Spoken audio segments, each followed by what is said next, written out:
The America that 45 was wanting is now slipping away. 45 is running the squadron C of an America that no longer exists.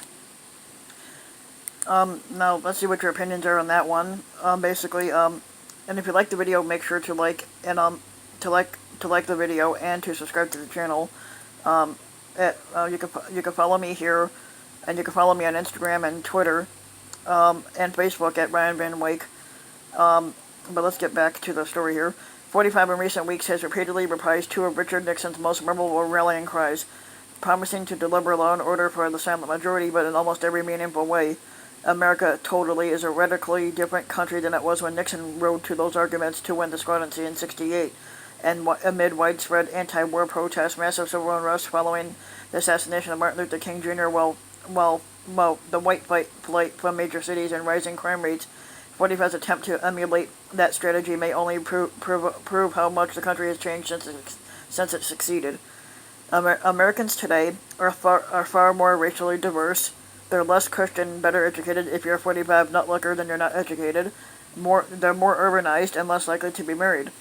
In polls, they are more tolerant of the interracial and same-sex relationships, more likely to acknowledge the existence of racial discrimination, and less concerned about crime. Almost all of these changes complicate 45's tasks. Um, um, so almost all of these changes complicate 45's task in trying to rally a winning electoral coalition behind his alarms against marauding angry mobs.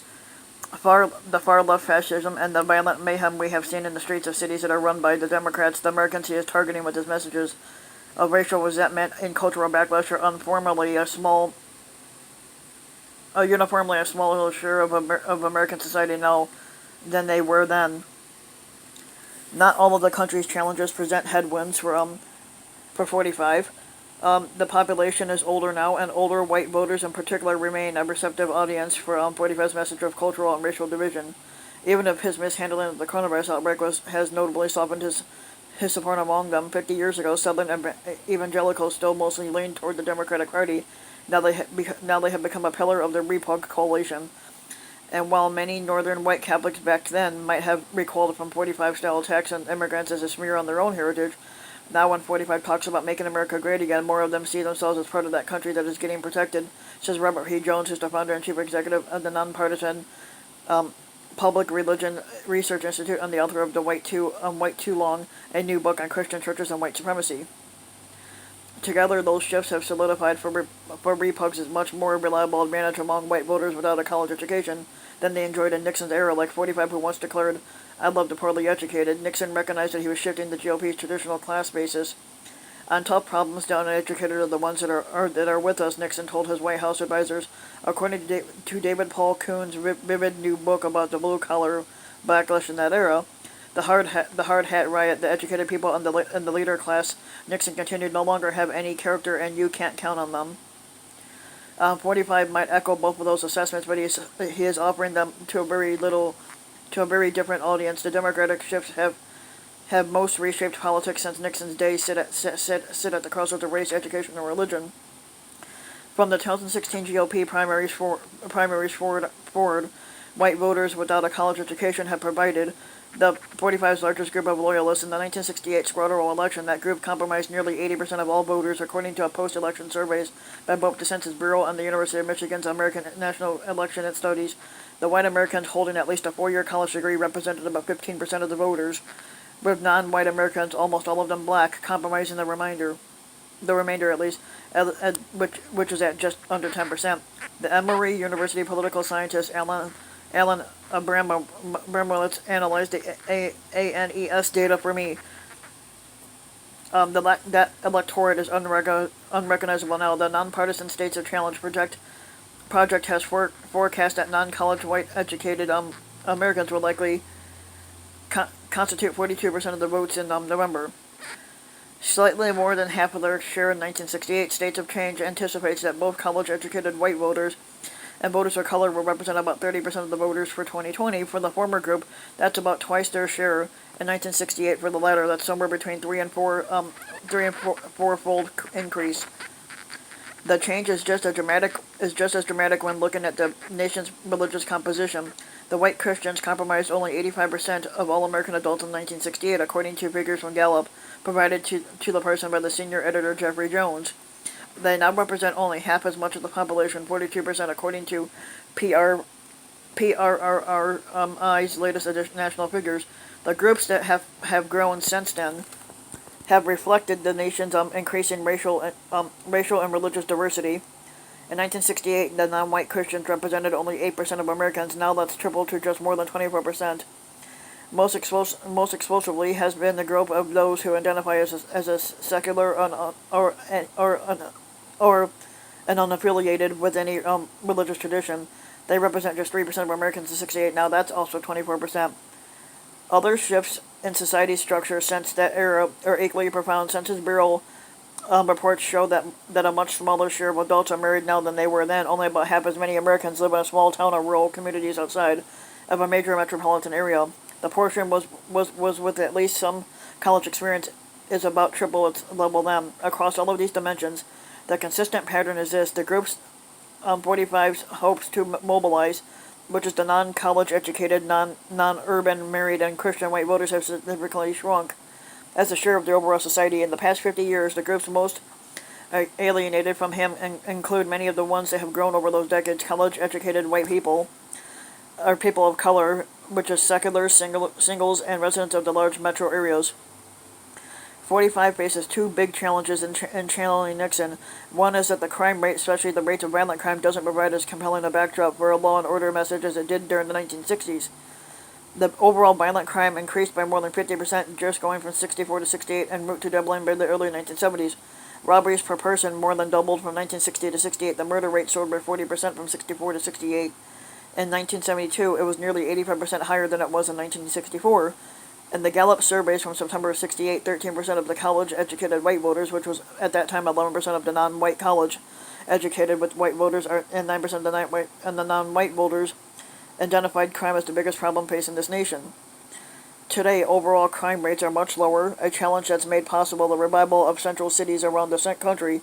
After violent crime peaked in 1991, it declined fairly steadily for about 15 years. It's proved more volatile over the past decade. The violent crime rate fell from 2008 to 2014, and then it rose through 2016, and it has dipped down again, as 45 did in 2016, with his dark warnings about American carnage following the uptick in crime late. And Barack Obama's second term, he is again using recent findings of elevated murder rates in some cities to raise the specter of Democrats unleashing a new crime surge, despite the left wing sowing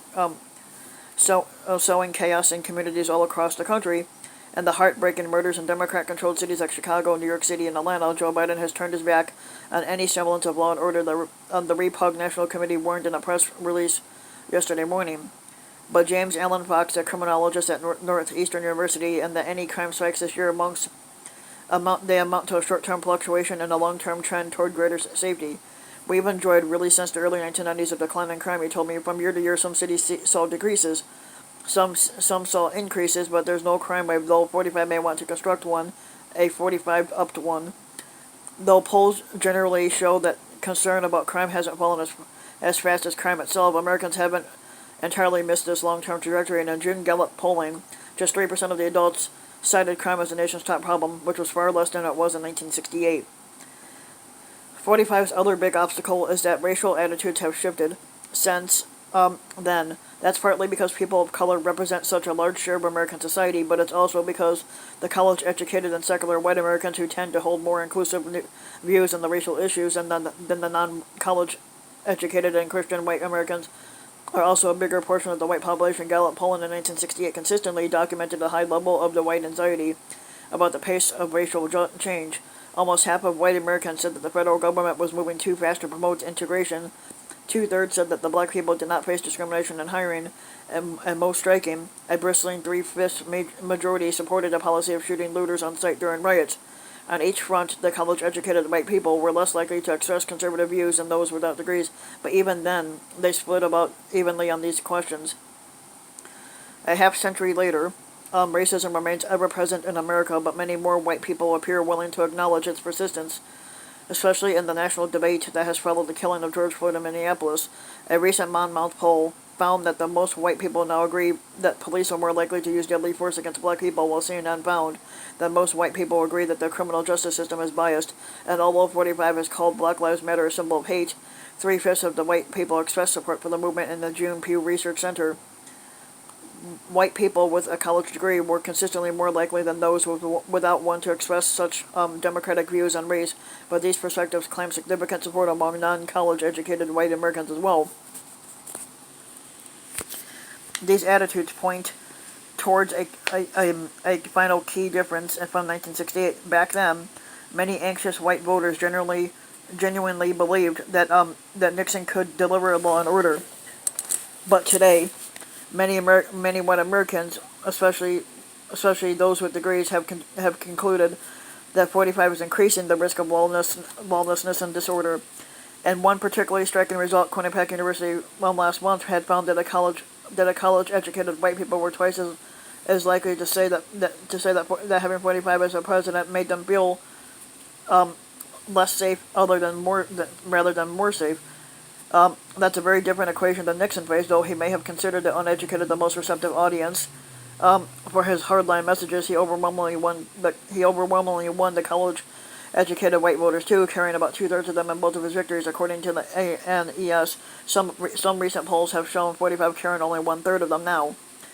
45 still has an audience for his neo-Nixonian warnings about an approaching wave of disorder, and that same Quinnipiac survey, a solid plurality of white voters without a degree said they feel safer with 45 as squatter, even though many blue-collar white people have also expressed unease about his response to the protests. And that was in the poll, basically. Majorities of the white Protestants, Catholics, and especially evangelicals said discrimination against white people was as big a problem as a bias against minorities. Yet both of these groups, working class and Christian white voters, will likely each compromise only about half as many of the voters in November as they did when Nixon prevailed 5 years ago. Those numbers won't become any more favorable for repugs in the years ahead, although white Americans accounted to 4/5 of the nation's total population growth from 1960 to 68. The demographer William Frey noted in a recent report that although the nation's population growth since 2010 has been among people of color, the final 2020 census, he concludes, will likely find that this has been the first decade ever when the absolute number of white people in the country declined. The shift in the nation's religious composition is as relenting. Jones says that the share of adults in their 20s who identify as a secular grew from 10% in 1986 to 20% in 1996 to nearly 40% now. Only 1/4 of adults younger than 30 now identify as a Christian. 45 hopes that reprising the Nixon-style messages about disorder will allow him to mobilize massive margins and turn out among the white voters who feel threatened by these changes, but the country's underlying evolution shows how narrow a path 45 has chosen. He is betting the Repug future and resurrecting a past that is dissolving before his eyes.